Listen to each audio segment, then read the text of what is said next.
O preço da cegueira, o retorno da CEO alto aí. Antes que eu te exploda a cabeça com esta história de justiça, pedimos-te um favor. Pressiona o botão de gostar e subscreve ao canal para não perderes nenhuma só história de triunfo como esta. O começo que detonou o seu mundo. O que acontece quando um homem, intoxicado pelo seu próprio ego, decide humilhar publicamente a mulher que o sacrificou tudo por ele.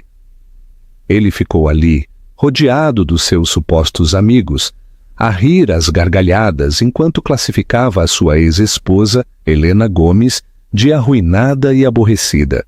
Ele acreditava que ela era um fantasma do seu passado, um capítulo esquecido na sua ascensão ao topo. Não tinha ideia de que estava prestes a converter-se na maior pesadelo do seu futuro. O que ele não viu, a poucos metros, foi um Bentley Mulsanne de €500.000 a deslizar silenciosamente até a calçada. E nos próximos 60 segundos, a mulher que desceu dele, escoltada por um dos homens mais poderosos e enigmáticos da Europa, não só destroçaria o seu orgulho, detonaria o seu mundo inteiro. Fica conosco enquanto desvendamos a incrível e verídica história de Helena Gomes. Destruição por indiferença. Os papéis do divórcio haviam-no chamado ruptura irreparável.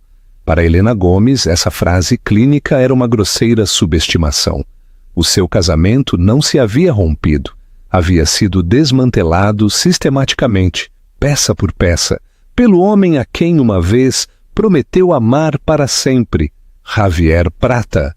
A sua vida juntos havia sido uma história escrita na sua tipografia. Quando se conheceram, Helena era uma brilhante licenciada em História de Arte, com ofertas de curadora júnior de 2 museus de prestígio. Javier era um analista júnior com um sorriso capaz de vender areia no Saara e uma ambição que ardia como um incêndio florestal. Ele lhe pintou um quadro precioso. "Deixa-me estabelecer-me." "Helena", lhe sussurrou com a mão na sua face. "Só uns anos, apoia-me agora. E uma vez que sejas sócia, o mundo é teu. Poderás abrir a tua própria galeria, viajaremos, não terás que prestar contas a ninguém."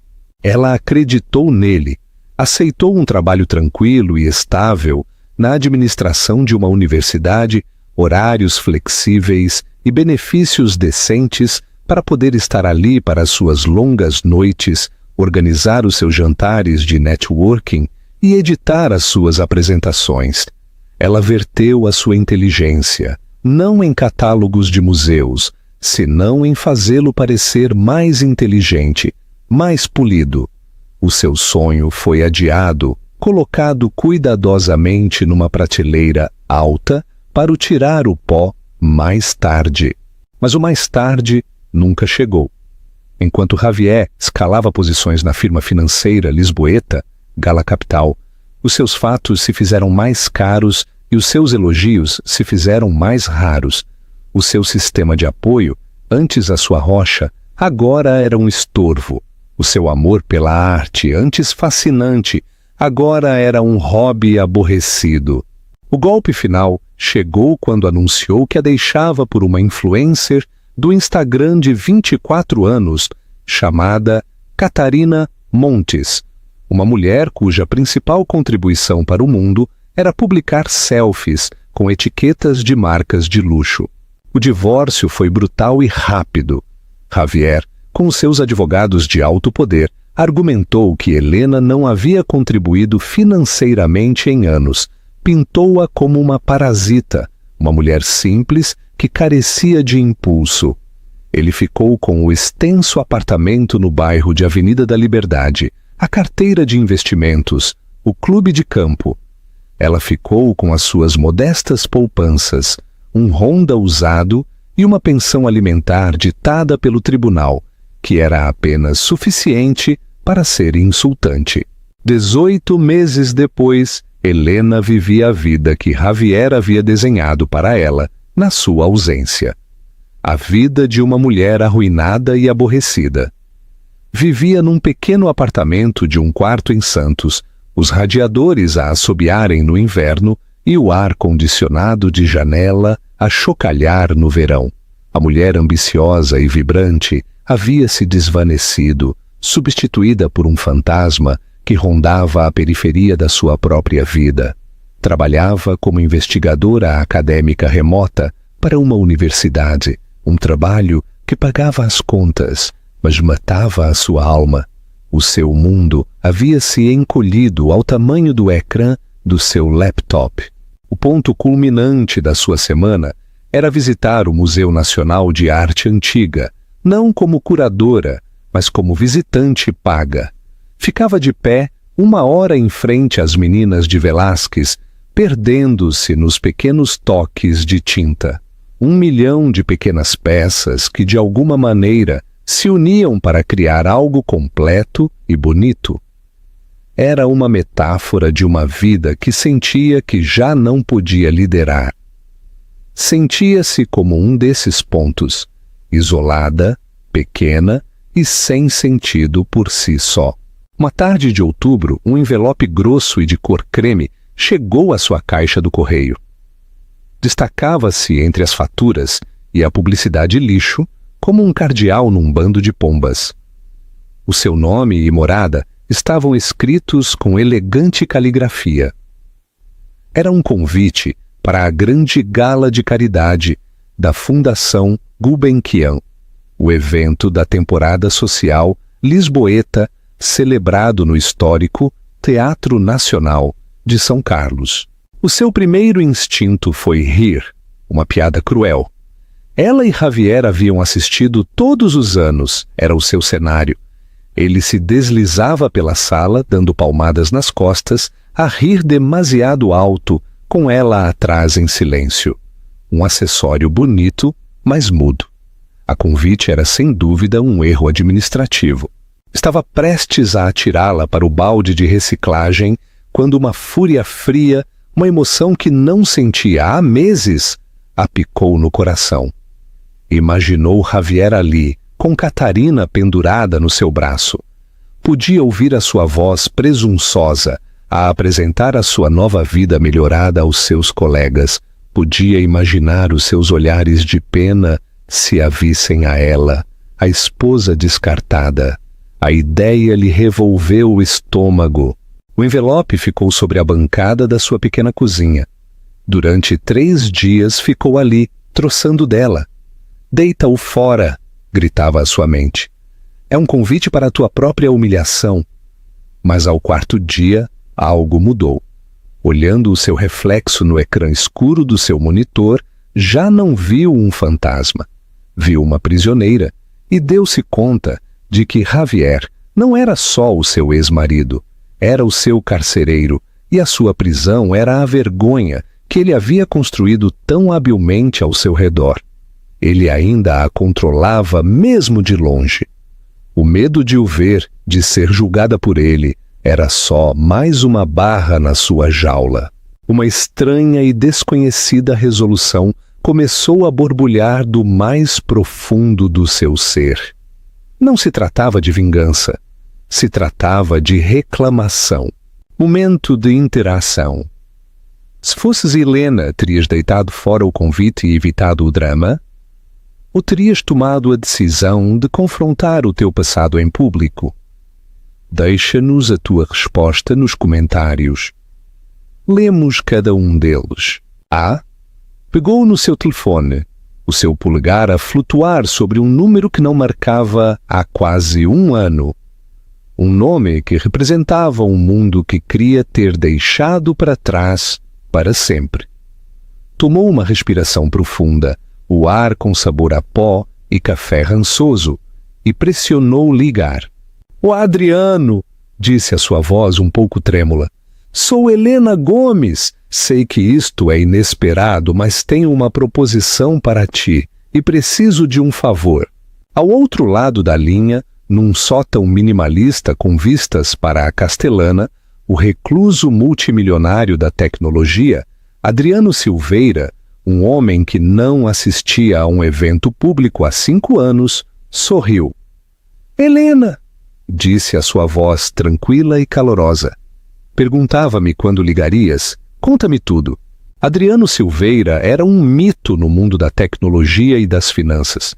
Havia criado Luminous, um algoritmo de síntese de dados tão revolucionário que havia reestruturado a logística global, convertendo-o em multimilionário antes dos 30. Mas ao contrário dos seus pares que compravam equipas desportivas e mega iates, Adriano havia se reformado. Odiava o foco das atenções. A sua verdadeira paixão, a única coisa na qual vertia a sua fortuna, era a arte. Era um preservacionista, um arquivista digital. Havia conhecido Helena através das suas palavras. 2 anos antes do seu divórcio, Helena havia passado as suas noites e fins de semana a escrever um artigo acadêmico de formato longo. Era uma análise brilhante sobre a decadência dos frescos renascentistas, propondo uma nova metodologia radical para a restauração digital, utilizando modelos preditivos baseados na composição química. Enviou-o a uma revista especializada em conservação de arte, sem esperar resposta. Adriano, um leitor ávido de tais revistas, encontrou o seu artigo. Ficou atônito. Não era só a ideia, era a elegância da sua prosa, a feroz inteligência que conectava campos díspares, arte, química, dados, de uma maneira que ele só havia sonhado. Pôs-se em contato com ela, expressando a sua admiração e fazendo algumas perguntas técnicas. Helena, chocada ao receber um correio eletrônico do lendário Adriano Silveira, havia respondido com um detalhado entusiasmo. Começou uma correspondência. Era puramente profissional, um encontro de 2 intelectos poderosos, mas era a conexão intelectual mais estimulante que Helena havia experienciado em anos. Durante umas horas por semana, a escrever correios eletrônicos a Adriano, ela não era a esposa de Javier Prata. Era Helena Gomes, a acadêmica. Quando Javier soube dos correios, foi desdenhoso. Algum nerd da tecnologia, concentra-te no que importa. A festa da Catarina Simões é na próxima semana. Preciso que a encantes. A correspondência havia se desvanecido à medida que o seu casamento entrava na sua espiral de morte final. Depois do divórcio, perdida e à deriva, Helena não havia pensado em contatar. Estava demasiado envergonhada. O que é que lhe diria? O homem brilhante que pensavas que era, foi-se. Agora sou só uma divorciada num apartamento barato. Mas Adriano não havia esquecido. Ele havia investigado discretamente a sua situação. Soube do divórcio, da forma em que Prata a havia descartado. Ofendeu o seu sentido de justiça. Um talento como o dela, cria, era um recurso mais valioso do que qualquer mercadoria, e vê-lo desperdiçado por um tolo presunçoso como Javier Prata era um crime. Assim que, quando finalmente ligou, ele estava pronto. Uma proposição e um favor? Repetiu Adriano, a sua voz desprovida de surpresa. Escuto-te. Helena explicou, a sua voz a ganhar força enquanto falava. Contou-lhe sobre a gala, sobre o seu medo inicial e a sua nova resolução. O favor é... Esperava que pudesses assistir comigo. Sei que não fazes estas coisas e é um pedido absurdo, mas... Estarei lá, disse sem duvidar. A proposição. Esta era a parte difícil.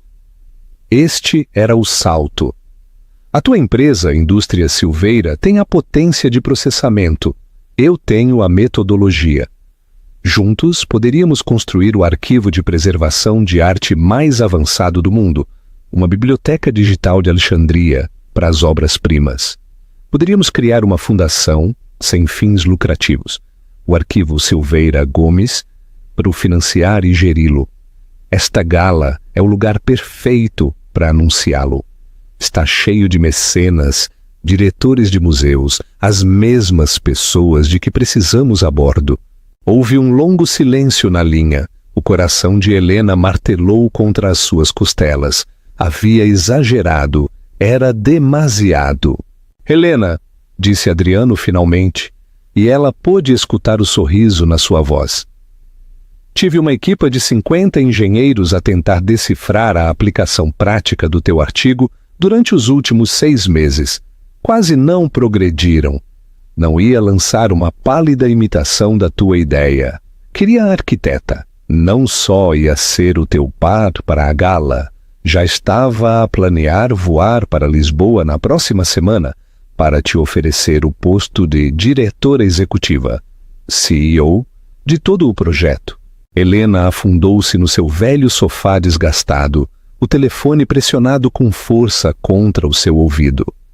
As lágrimas brotaram nos seus olhos, mas não eram lágrimas de tristeza ou vergonha. Eram lágrimas de puro e não adulterado alívio. Alguém a havia visto. Alguém a havia visto o tempo todo. Os 10 dias seguintes foram um turbilhão. A equipa de Adriano desceu, não com pena, senão com propósito. Instalaram um laptop de alta gama e servidores encriptados no seu apartamento. Os contratos foram enviados e assinados por correio urgente. Uma mulher chamada Marta, a chefe de pessoal imperturbável de Adriano, ligou-lhe. O Sr. Silveira dispôs um vestuário para a gala. Helena, disse Marta num tom claro e profissional, uma stylist estará no seu apartamento amanhã às 10. Também nos tomamos a liberdade de lhe reservar uma suíte no Hotel Ritz para a noite do evento. Será mais fácil preparar-se lá. Helena estava assoberbada. Marta, isto é demasiado. Não posso aceitar. Helena, interrompeu Marta gentilmente. A senhora é a CEO do Arquivo Silveira Gomes. Isto não é um presente pessoal. É um gasto corporativo. Está a representar a fundação. Precisa de parecê-lo. A stylist, uma mulher chique chamada Ana, chegou com cabides rolantes de deslumbrantes vestidos de designer. Não tentou transformar Helena noutra pessoa. Em troca, pareceu ver a mulher que havia sido enterrada. Tu tens uma beleza clássica, meditou Ana, segurando uma amostra de seda, azul safira escura, como um retrato de Goya.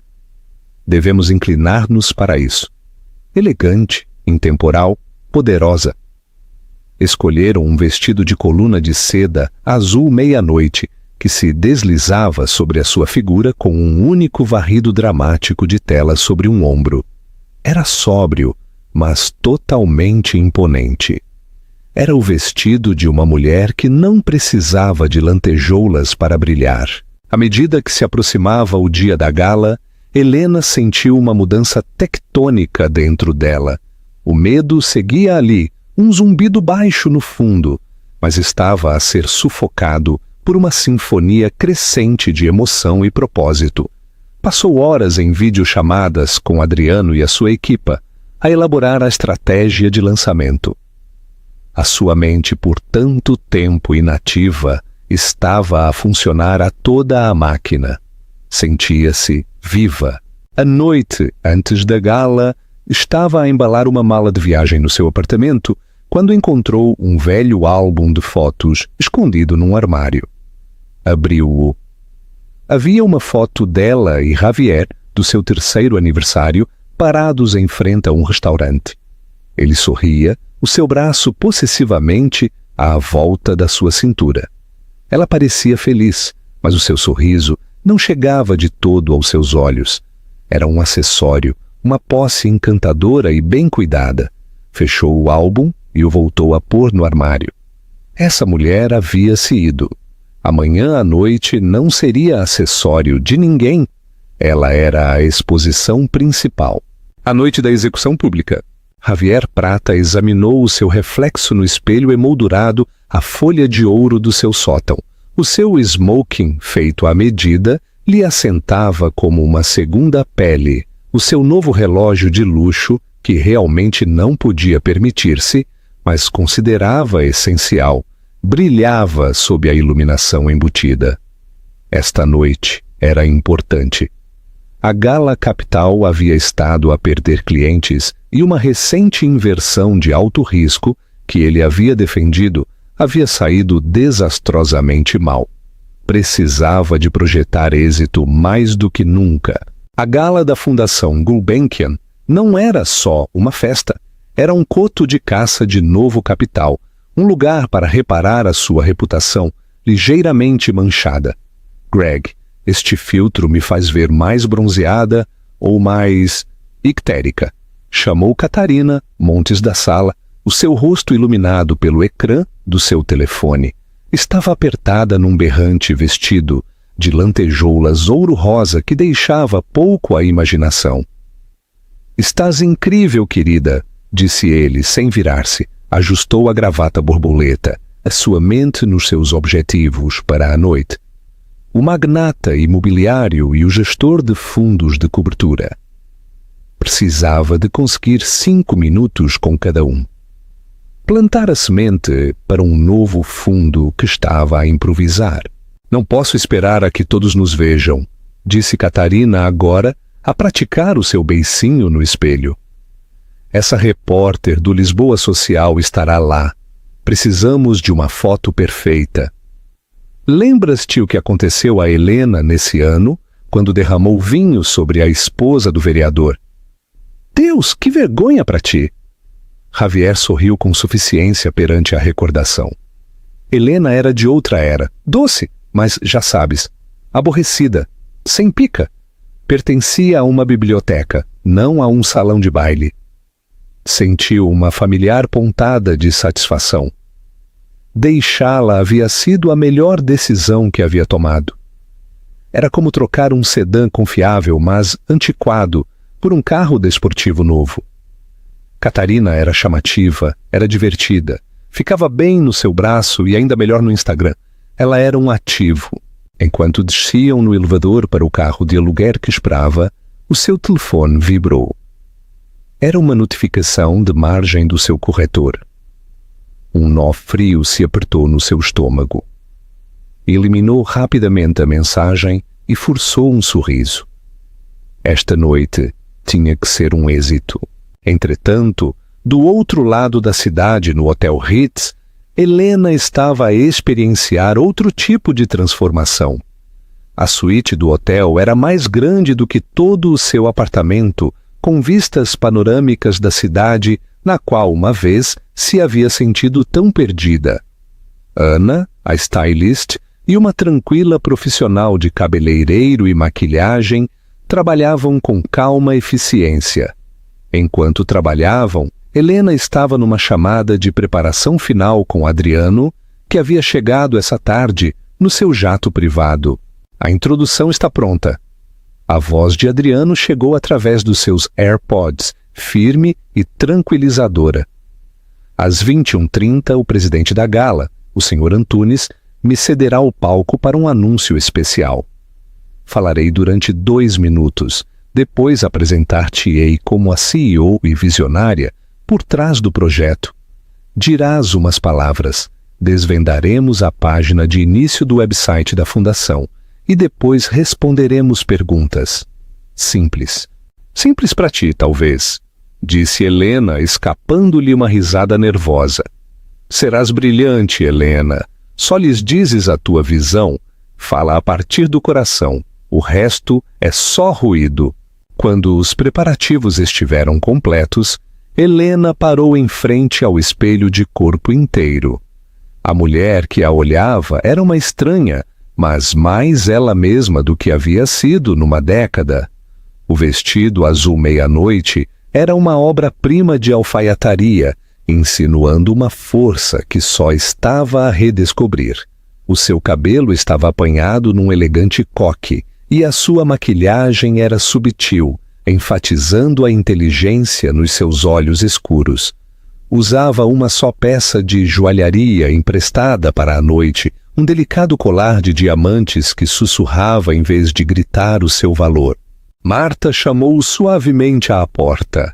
"O Sr. Silveira espera embaixo, Helena. O carro está pronto."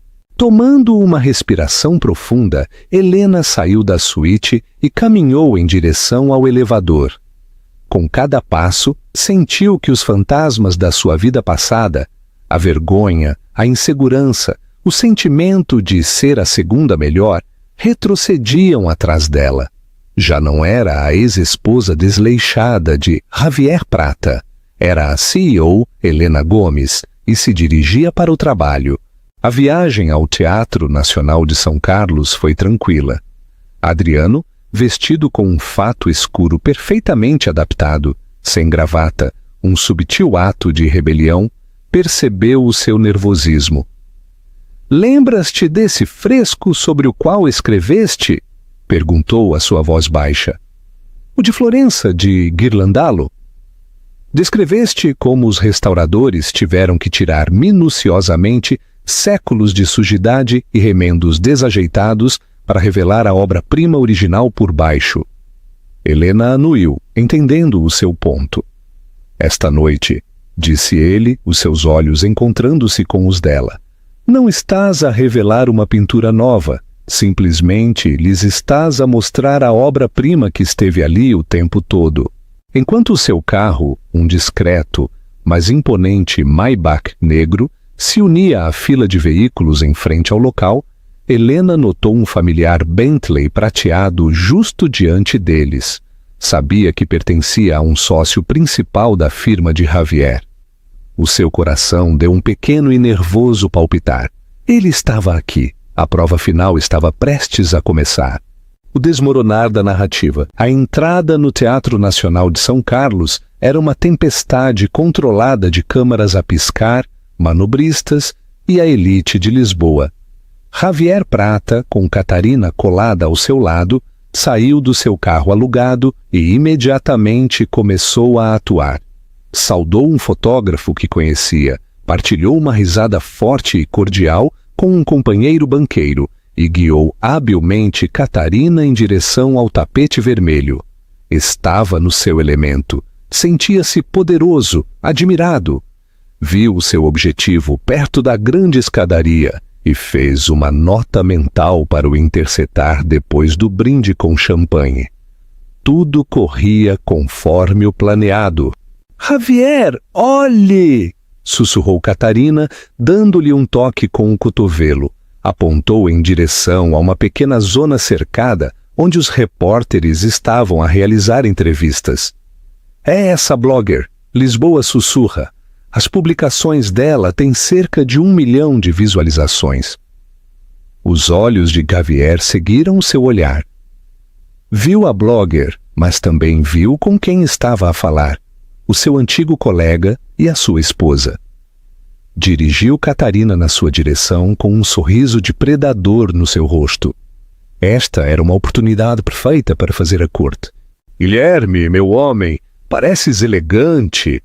Javier trovejou, dando uma palmada nas costas de Guilherme um pouco demasiado forte. "E Patrícia, impressionante como sempre." Depois dos beijos no ar e os elogios vazios, Guilherme se inclinou. "Então, Javier, não te vejo desde as conversações de fusão. Ouvi dizer que as coisas se puseram um pouco rochosas." Javier agitou uma mão desdenhosa. "Tigres de papel, Guilherme. Sabes como é? Tens que gastar dinheiro para ganhar dinheiro." Precisava de mudar de tema. E então, a viu. De pé perto do registro de convidados menos concorrido, quase oculta por trás de um pilar de mármore, estava Helena. Estava sozinha. Desse distância não podia distinguir os detalhes do que usava, só que era escuro e simples. Parecia exatamente como ele a havia imaginado. Perdida, fora do lugar. Um vaso de flores na festa mais grande do ano. Uma onda de pena vingativa o inundou. Que patética! Veio aqui à espera de se encontrar com ele para o fazer sentir culpado. "Meu Deus, essa é... a Helena?" tartamudeou Catarina, a sua voz a pingar com simpatia fabricada. Parece tão... triste. E o que veste? Este era o seu momento. Com a sua audiência de Guilherme, Patrícia e Catarina, pendentes de cada palavra, Javier deixou que o sorriso de suficiência que havia estado a conter, finalmente se apoderasse do seu rosto. Baixou a voz a um sussurro teatral e conspirador, o suficientemente alto para que os que estavam ao redor o escutassem claramente. Quase me sinto mal por ela. Começou abanando a cabeça lentamente. Quando éramos casados, tentei que se interessasse pela vida. Mas ela estava sempre mais feliz com os seus livros velhos e poeirentos. Ele riu, um som cruel e condescendente. Lamento que tenha vindo, mas algumas pessoas simplesmente não são feitas para este mundo. É uma miúda doce, mas honestamente totalmente arruinada e aborrecida. Patrícia moveu-se incômoda, mas Guilherme, um homem de igual calibre a Javier, riu com ele. Catarina apertou-lhe o braço. Tu és demasiado bom, Javier. Deste-lhe uma grande vida. Tentei, disse Javier com um suspiro final e magnânimo. Mas não se pode converter uma bibliotecária numa leoa. Sentiu uma onda de superioridade. Ele a havia definido. Havia-a metido de novo na caixa que havia criado para ela. Ele era Javier Prata, o titã das finanças, e ela era a sua triste e esquecida ex-esposa. A narrativa estava segura. Helena havia estado à espera da mensagem de Marta para lhe dizer que podiam entrar. Havia se mantido deliberadamente atrás da multidão principal, tirando um momento para acalmar os seus nervos. E então o escutou. A sua voz. Cortou a conversa ambiente do vestíbulo como um fragmento de vidro. Não teve que o ver para saber que estava a falar dela. O tom condescendente. A pena fingida. As palavras específicas e ferinas. Arruinada e aborrecida. As palavras ressoaram no grande salão, mas sentiu-se como se lhe estivessem a sussurrar diretamente ao ouvido. Por uma fração de segundo, a velha Helena ressurgiu. A vergonha a invadiu, quente e sufocante. O seu primeiro instinto foi virar-se e fugir, correr de volta para o carro e esconder-se.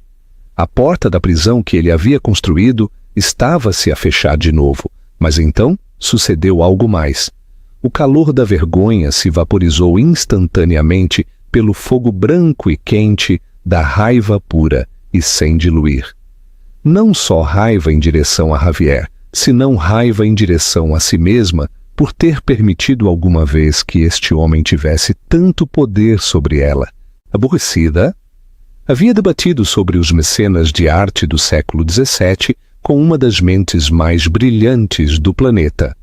Arruinada? Estava prestes a converter-se na CEO de uma fundação multimilionária que mudaria o mundo. Ele não só a havia julgado mal, estava a viver numa realidade completamente diferente. Era um homem a gritar para uma sombra, completamente alheio à pessoa na qual ela havia se convertido. E nesse momento, todo o seu medo se desvaneceu. Foi substituído por uma calma arrepiante. Esta não era a sua prova, era a dele. Viu um manobrista, um jovem com um rosto amável, a olhá-la com preocupação, após ter escutado o comentário de Javier. Helena lhe deu um pequeno, quase imperceptível sorriso.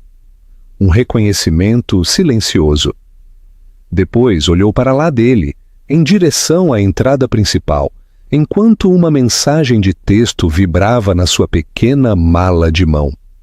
Era de Marta. Continha uma só palavra. Agora! Helena endireitou os ombros, levantou o queixo e deu um passo de trás do pilar em direção à luz. Justo quando Javier terminou o seu pronunciamento, uma nova energia se espalhou pelo vestíbulo de entrada. A energia frenética dos paparazzi, que havia começado a diminuir, de repente surgiu com uma intensidade renovada, quase frenética.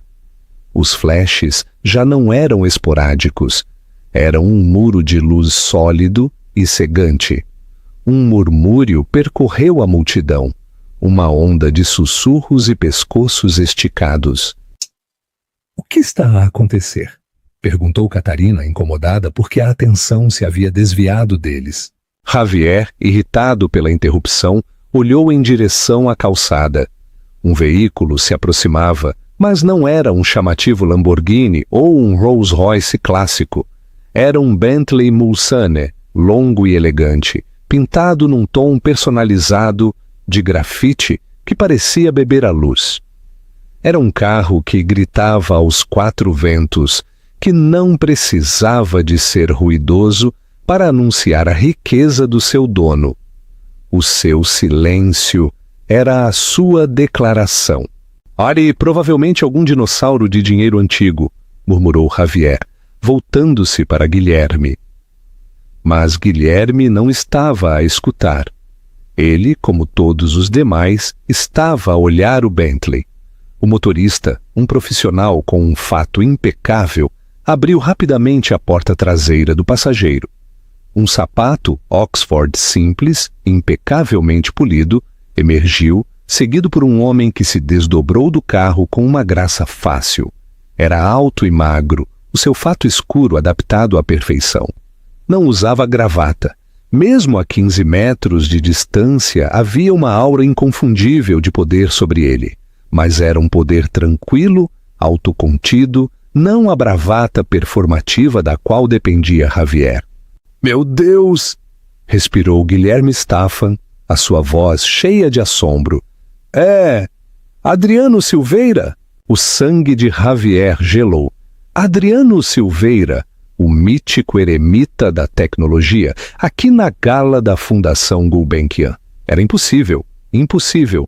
O homem não havia sido fotografado em público durante anos. A mente de Javier acelerou, a tentar calcular o ângulo. Seria a Companhia de Silveira um novo patrocinador? Estaria a fazer uma aquisição? Adriano Silveira nem sequer olhou para a ruidosa imprensa. Simplesmente se voltou para a porta aberta e estendeu a sua mão. E então o tempo pareceu abrandar. A mão de uma mulher, elegante e sem adornos, salvo pelo azul escuro das suas unhas, pegou na sua. Ela emergiu do carro, não como uma starlet, senão como uma rainha.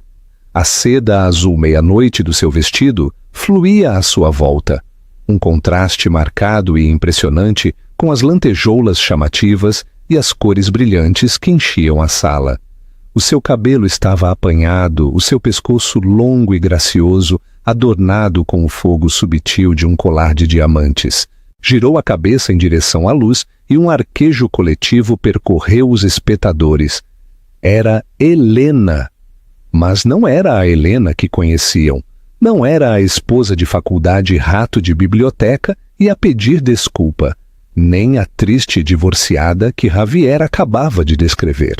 Esta era uma mulher que irradiava uma confiança tão profunda que era quase inquietante. A sua expressão era serena, a sua postura perfeita. Olhou diretamente para a frente, os seus olhos tranquilos e focados. Javier sentiu como se lhe tivessem dado um soco no estômago. O seu cérebro não podia processar a imagem. A Helena que tinha na sua mente, a mulher arruinada e aborrecida, simplesmente não podia coexistir com a visão de poder e elegância que agora caminhava em direção a ele. As duas realidades estavam a dilacerar a sua percepção. Está com ele? Tartamudeou Catarina, a sua própria fachada cuidadosamente construída a rachar-se. A influencer do Instagram de repente parecia barata e desesperada, junto à graça intemporal de Helena. Adriano Silveira colocou uma mão leve e respeitosa na parte inferior das costas de Helena e a guiou em direção à entrada. Moveram-se como uma unidade, uma equipa formidável e silenciosa.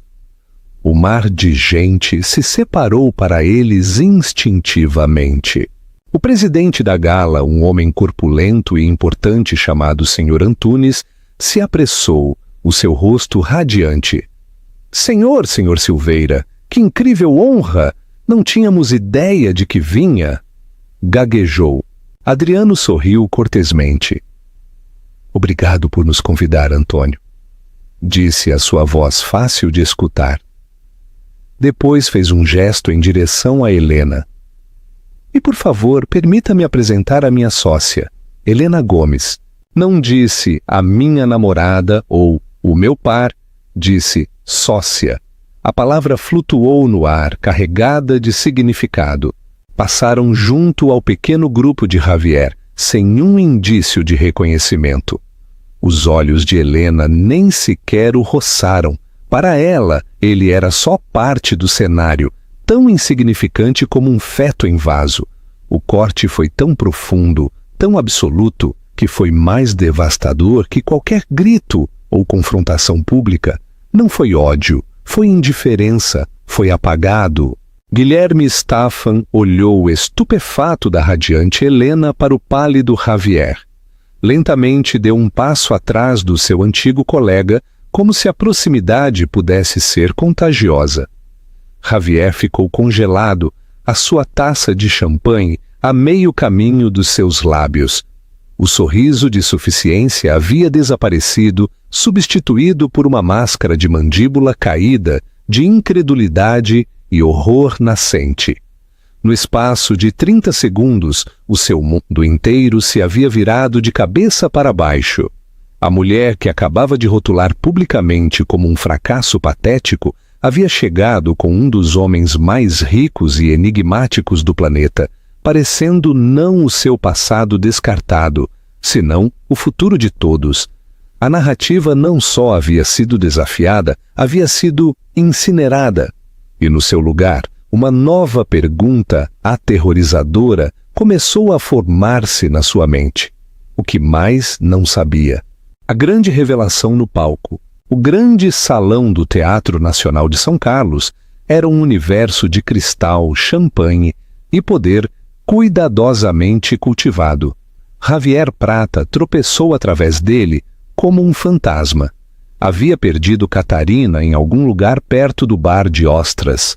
A sua conversa sobre tirar uma selfie com um multimilionário a desvanecer-se no ruído de fundo do seu próprio pânico rugidor. Observou de trás de uma coluna de mármore como Helena e Adriano Silveira eram pessoalmente escoltados para a mesa principal, onde se sentaram com o Sr. Antunes, o senador Afonso e outras luminárias com as quais ele só podia sonhar em estabelecer contactos. Helena estava luminosa. Riu de algo que disse o senador, o seu rosto animado e inteligente. Não só estava sentada ali, estava a defender-se, uma par entre titãs. Às 21h30, como estava programado, o Sr. Antunes subiu ao palco. Depois dos agradecimentos habituais, a sua voz adquiriu um novo nível de emoção. E agora, senhoras e senhores, temos um convidado muito especial, não anunciado esta noite. É um visionário que remodelou o mundo digital e esta noite está aqui para partilhar uma nova visão conosco. É o meu imenso privilégio dar as boas-vindas ao Sr. Adriano Silveira. Uma onda de aplausos e murmúrios excitados percorreu a sala. Javier sentiu um suor frio na sua testa. Adriano Silveira caminhou em direção ao pódio com a mesma tranquila confiança que havia mostrado toda a noite. Obrigado, Antônio. Obrigado a todos, começou Adriano. Não costumo ser de falar em público, prefiro os dados aos jantares. Mas estou aqui esta noite porque estamos num precipício. Durante séculos, os nossos maiores tesouros artísticos têm estado à mercê do tempo, da guerra e da decadência. As obras-primas desvanecem-se, perdem-se para sempre. Cremos que a tecnologia pode mudar isso.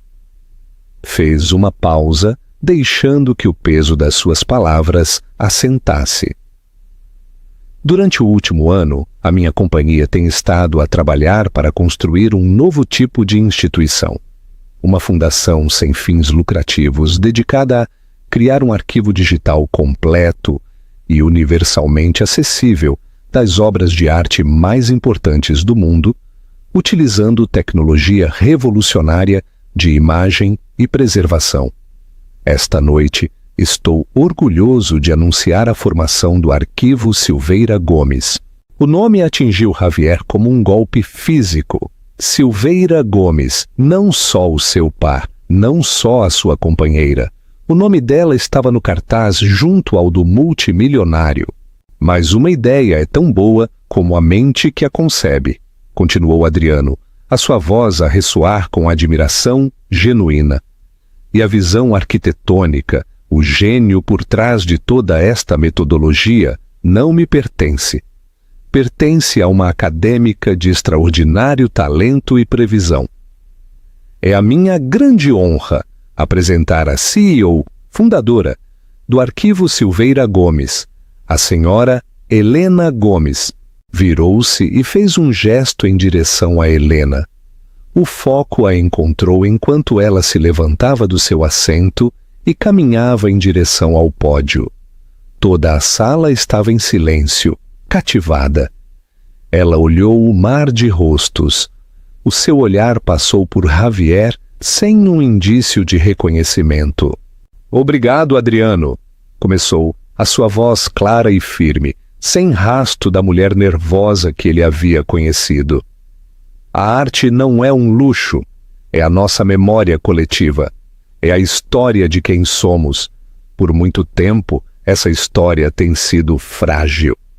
Falou durante 5 minutos, mas nesse tempo pintou uma imagem do futuro tão convincente, tão brilhante, que toda a sala ficou enfeitiçada. Falou de arte, dados e legado com uma paixão e inteligência que eram impressionantes. Esta não era a mulher aborrecida que lia livros. Esta era uma visionária, uma líder. Quando terminou, a sala rebentou num aplauso estrondoso. A gente estava de pé. Diretores de museus, filantropos e investidores já se estavam a reunir. A sua emoção palpável. Javier sentiu que se sufocava. Recuou da coluna e tropeçou em direção ao terraço, desesperado por ar. Arrancou a gravata borboleta. Lhe apertava o peito. Tudo era uma mentira. Toda a sua percepção do seu casamento, dela, era uma ficção que ele havia escrito para acalmar o seu próprio ego. Ela não havia sido aborrecida. Ela havia-se aborrecido. Aborrecida dele. Aborrecida da caixa pequena e sufocante, na qual ele a havia posto. Estava apoiado na balaustrada, a tentar recuperar o fôlego, quando uma voz falou atrás dele. "Todo um giro dos acontecimentos, não é, Prata?" Era Antônio, o presidente da gala, a segurar 2 copos de uísque. Entregou um a Javier. Eu não tinha ideia, balbuciou Javier. Antônio tomou um gole lento da sua bebida. Os seus olhos fixos no salão de baile, onde Helena estava agora rodeada de admiradores. "Sabes o que é algo engraçado? Recordo-me dela. De há anos, solicitou o posto de curadora principal no Museu de Arte Contemporânea. O seu expediente chegou à minha secretária. Era, por uma ampla margem, a candidata mais brilhante que havíamos visto numa década." O coração de Javier se deteve. Recordou isso. Helena havia estado muito emocionada a trabalhar na sua solicitação durante semanas. Havia sido finalista. "Íamos oferecer-lhe o trabalho", continuou Antônio, a sua voz a tornar-se fria. "Mas depois recebemos uma chamada. Tua. Ligaste para o meu predecessor, Mário Costa. Disseste-lhe que estavas prestes a conseguir um grande upgrade e que a Helena havia decidido que queria focar-se em formar uma família. Disseste que estava a retirar a sua candidatura para apoiar a tua carreira e que já não era ambiciosa para esse tipo de trabalho. Disseste que seria mais feliz como esposa e mãe. Pediste-lhe que mantivesse a conversação confidencial para lhe evitar a vergonha. A recordação deliberadamente enterrada durante anos regressou a Javier com uma clareza enjoativa. Ele havia feito essa chamada. Lhe havia aterrorizado que, se ela conseguisse o trabalho, o ofuscaria. O seu mundo se tornaria mais grande, mais emocionante que o dele. Ela teria o seu próprio poder, as suas próprias conexões. Poderia já não o precisar. Assim que, num único e cobarde ato de sabotagem, a havia cortado pela raiz para assegurar-se de que permanecesse na sua sombra. Não só te divorciaste dela, Prata, disse Antônio, a sua voz tingida de desprezo enquanto juntava as peças. Sabotaste a sua carreira por ciúmes mesquinhos e agora olhe para ela. Fez um gesto com o seu copo em direção ao salão de baile. Resulta que não podes manter uma mente assim reprimida para sempre. A única coisa que a travava eras tu. Antônio terminou o seu uísque, pôs o copo vazio no corrimão e se foi, deixando Javier sozinho no ar frio da noite. A detonação final havia ocorrido. Não só o seu orgulho estava destroçado, era todo o seu sentido de si mesmo. Ele não era o herói da sua própria história, era o vilão. E acabava de ver a sua vítima levantar-se das cinzas que ele havia criado, mais poderosa e brilhante do que jamais poderia ter imaginado. A autópsia agonizante. Amanhã, depois da gala, Javier Prata acordou com o resplendor agressivo da luz do sol que atravessava as janelas do seu sótão. A sua cabeça palpitava. Por um momento, fugaz e misericordioso, creu que os acontecimentos da noite anterior eram um pesadelo induzido pelo estresse. Depois, viu o seu smoking atirado numa cadeira e a recordação regressou com a força de um impacto físico. Procurou o seu telefone, o seu polegar a tremer enquanto o desbloqueava. O ecrã era um campo minado. As suas alertas de notícias, geralmente cheias de análise de mercado, estavam dominadas por uma história. Forbes, o fênix da filantropia. Como Adriano Silveira e Helena Gomes revolucionarão a arte. Bloomberg, arquivo. Silveira Gomes é lançado com 500 milhões de euros. Doação inicial abala o setor sem fins lucrativos. Lisboa Social. A mulher que estava escondida à plena vista. Ele deslizou freneticamente a apresentação de Helena Gomes. Elogiaram o seu intelecto, o seu aprumo, a sua proposta visionária. Chamaram-na a nova potência do mundo da arte.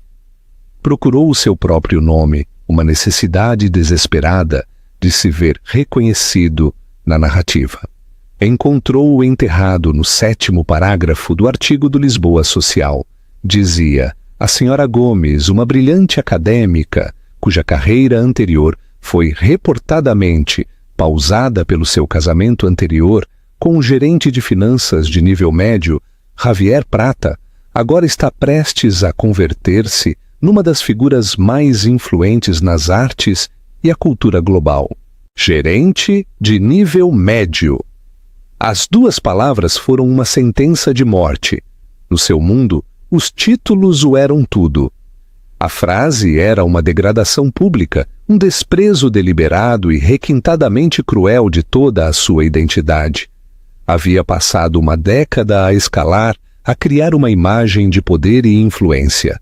E numa só manhã, Helena e o seu sócio multimilionário o haviam apagado tudo com duas palavras. A verdadeira pesadelo começou quando entrou nas oficinas da Gala Capital às 10 em ponto. No momento em que saiu do elevador, pôde senti-lo. O ar era diferente. A energia habitual e ruidosa da sala de operações estava apagada. A gente caía ao seu passo. Os seus colegas, homens com os quais havia partilhado copos e piadas internas há só uns dias, de repente acharam os padrões do tapete intensamente fascinantes. Não lhe olhavam nos olhos. Já não era um predador na selva. Era um animal ferido, e a manada estava-se a voltar contra ele. Robert Quintas, o sócio mais antigo da firma, e um homem a quem Javier havia passado anos a tentar impressionar, estava à sua espera no seu escritório. Quintas não o convidou a sentar-se. Parou junto à janela, de costas para Javier, a olhar a cidade. Recebi uma chamada esta manhã de Antônio Antunes, disse Quintas, a sua voz perigosamente tranquila. Foi descritivo. Sobre o teu conduta na gala, tanto os teus comentários públicos sobre a tua ex-esposa, como a história da tua passada interferência na carreira dela. Robert, isso é um mal-entendido, um assunto privado, começou Javier com a voz rouca. Quintas finalmente se virou, e o seu rosto era de granito. Um assunto privado, Javier. A Gala Capital tem o seu nome numa ala desse museu. Orgulhamo-nos da integridade. Não só fizeste figura de idiota, comportaste-te de uma maneira tão desonrosa, tão profundamente pouco ética, que se reflete em cada pessoa desta firma. Sabotaste a carreira de uma mulher brilhante por puro ego patético. Fez uma pausa, deixando que as palavras flutuassem no ar como veneno. E ainda por cima, o teu fundo de alto risco acaba de nos custar 7 milhões de euros. O teu juízo profissional está tão falido como o teu caráter. A escolha foi simples e brutal. Renunciar antes do meio-dia com uma insignificante indemnização por despedimento e um acordo de confidencialidade férreo, ou ser despedido por justa causa com uma auditoria pública completa das suas operações desastrosas. Às 11h45, Javier Prata carregava a sua carreira numa caixa de cartão, a sair do edifício que uma vez pensou que algum dia governaria. Chegou à casa para encontrar o sótão num estado de caos. Malas caras abertas no chão, cheias da roupa e os sapatos de designer de Catarina. Ela estava a falar por telefone com a sua mãe, de costas para ele. Eu sei, mamã, é um completo desastre. Ele é um fraude total. A minha marca não pode sobreviver a este tipo de humilhação. Desligou e finalmente o encarou. A sua expressão não era de tristeza ou simpatia, senão de pura fúria reptiliana. Tens alguma ideia do que fizeste? Gritou a sua voz estridente. Somos uma piada. Essa blogger do Lisboa Sussurra já está a escrever sobre o banqueiro presunçoso e a sua namorada modelo do Instagram, a quem puseram no seu lugar. Os meus seguidores estão a dizer. Os meus patrocinadores estão a ligar-me. Supunha-se que eras o meu bilhete de ascensão, Javier. Não uma âncora a arrastar-me para o fundo. Catarina, podemos superar isto? Suplicou ele. Podemos. Ela riu, um som agudo e feio. Não há nós. Eu não vou afundar-me com o teu barco. Sabes qual é o verdadeiro problema, Javier? Não estás zangado por teres sido cruel com a Helena. Só estás zangado porque perdeste. Não se aposta em perdedores, e neste momento és o maior perdedor de Lisboa. Fechou a sua última mala, o som a ecoar a finalidade das suas palavras. Nem sequer olhou para trás enquanto saía pela porta, deixando-o sozinho no monumento a uma vida que já não era sua. As semanas seguintes foram um lento e agonizante sangramento. As margens de perdas que havia ignorado venceram com uma vingança. A liquidação foi rápida e impiedosa. Primeiro o sótão, depois o carro alugado, depois o relógio do qual estava tão orgulhoso. Os seus supostos amigos se evaporaram. As chamadas foram para a caixa de voz. As mensagens de texto ficaram sem resposta. era um leproso social. Terminou num complexo de apartamentos de 2 andares, num subúrbio que costumava sobrevoar sem pensar 2 vezes. O apartamento cheirava a carpete úmido e aos fantasmas da comida falhada de outras pessoas. A sua vista era de um estacionamento rachado e um contentor de lixo comunitário. O silêncio era a pior parte. Era uma manta pesada e sufocante, quebrada só pelo som dos seus próprios pensamentos, que voltavam incessantemente em torno de um evento. A gala.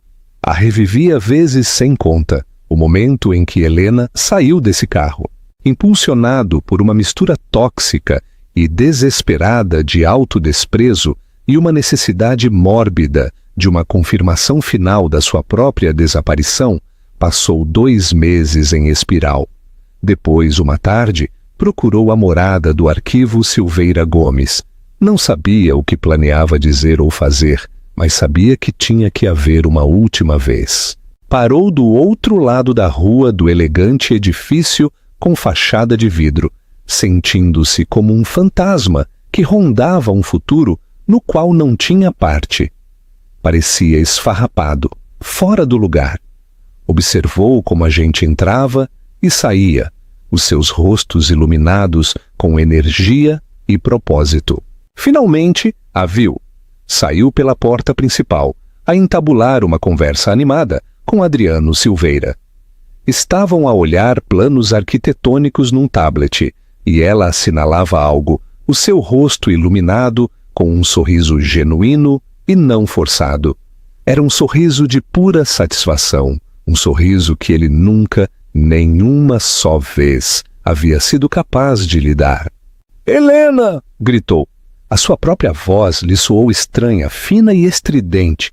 Ela se deteve, o seu sorriso a desvanecer-se, não em raiva, senão numa máscara de calma neutra. Virou-se e Adriano se pôs ao seu lado, a sua mão a descansar ligeiramente no seu braço.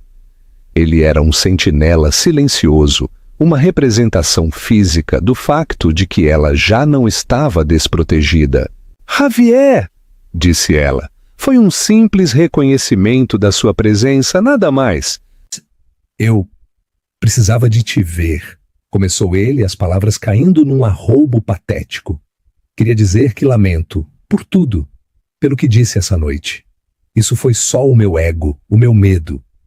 Mas é a outra coisa, a chamada ao museu. Isso é o que não consigo. Estava assustado, Helena. Eras tão brilhante. E eu estava aterrorizado de que me deixasses para trás, assim que me assegurei de que não pudesses. Foi monstruoso, fui um tolo, um covarde. Finalmente ficou sem palavras, parado à sua frente, despojado de toda a sua antiga arrogância, um homem arruinado, a confessar os seus pecados. Helena escutou sem interrupção a sua expressão indecifrável. Quando ele terminou, o silêncio se prolongou por um longo momento. Antes de falar, a sua voz era medida e desprovida de malícia. «Obrigado pelo pedido de desculpas, Javier», disse, e a simples graça das suas palavras foi mais ferina que qualquer insulto. «Eu o aceito, mas preciso que entendas que o aceito pelo meu próprio bem, não pelo teu. O perdão é a última corrente que tinha que partir para ser verdadeiramente livre da prisão que tu construíste para mim. Deu um pequeno passo em frente. Durante uma década, permiti que a tua definição de mim se convertesse na minha realidade. Quando me chamaste aborrecida, deixei de procurar emoção. Quando chamaste as minhas paixões um hobby, tratei-as como tal. A grande tragédia do nosso casamento não foi o divórcio, foi a lenta, sistemática morte do meu espírito, na qual participei voluntariamente porque pensei que era o preço do teu amor. O seu olhar foi direto, inquebrável. Esta vida que eu tenho agora, fez um gesto em direção ao edifício atrás dela, não a construí para te irritar. A construí sobre a base da mulher que eu era antes de te conhecer, e a mulher na qual me converti depois de te deixar. O meu êxito não é o oposto de ti. Existe num plano que nem sequer consegues compreender. É uma associação construída sobre o respeito mútuo, não sobre o medo e o controlo. Deu-lhe, num breve aceno final, um gesto de absoluta desvalorização. Espero que encontres alguma paz, Javier. Adeus! Virou-se sem olhar para trás e foi-se embora com Adriano. A sua conversação se reiniciou, como se ele não fosse mais do que uma fissura na calçada que haviam tido que contornar momentaneamente. Javier Prata ficou na calçada enquanto a cidade se agitava ao seu redor, um homem completamente invisível. Observou até que ela desapareceu de vista e todo o peso da sua realidade se desmoronou. Ele a havia chamado arruinada e, ao fazê-lo, havia orquestrado a sua própria ruína. Ele a havia chamado aborrecida e, ao fazê-lo, havia se condenado a uma vida de silêncio oco e sem sentido. Havia passado anos a tentar construir um império, mas só havia conseguido construir uma tumba. E, no final, ele era o seu único ocupante. Conclusão de alto valor. No final, esta não foi só uma história de vingança. Foi uma história de reclamação. Helena Gomes não precisou de destruir Javier Prata. O seu próprio caráter o fez por ele. A sua vitória não foi chegar num Bentley, foi redescobrir a mulher o suficientemente brilhante como para ganhar esse assento. É um recordatório poderoso de que as opiniões mais daninhas são frequentemente as que internalizamos de pessoas que estão aterrorizadas do nosso próprio potencial. A história de Helena nos mostra que, às vezes, o maior ato de desafio não é contra-atacar, senão simplesmente converter-te em tudo o que te disseram que não podias ser. Chamadas à ação e participação. A tua opinião conta. O que pensaste do incrível viagem de Helena? A queda de Javier foi karma ou merecia esse destino?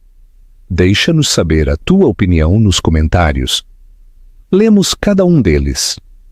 E se te inspirou esta história de triunfo e justiça, assegura-te de dar like, partilhar este vídeo com alguém que precise de o escutar e, o mais importante, subscrever ao nosso canal e ativar o sino de notificações.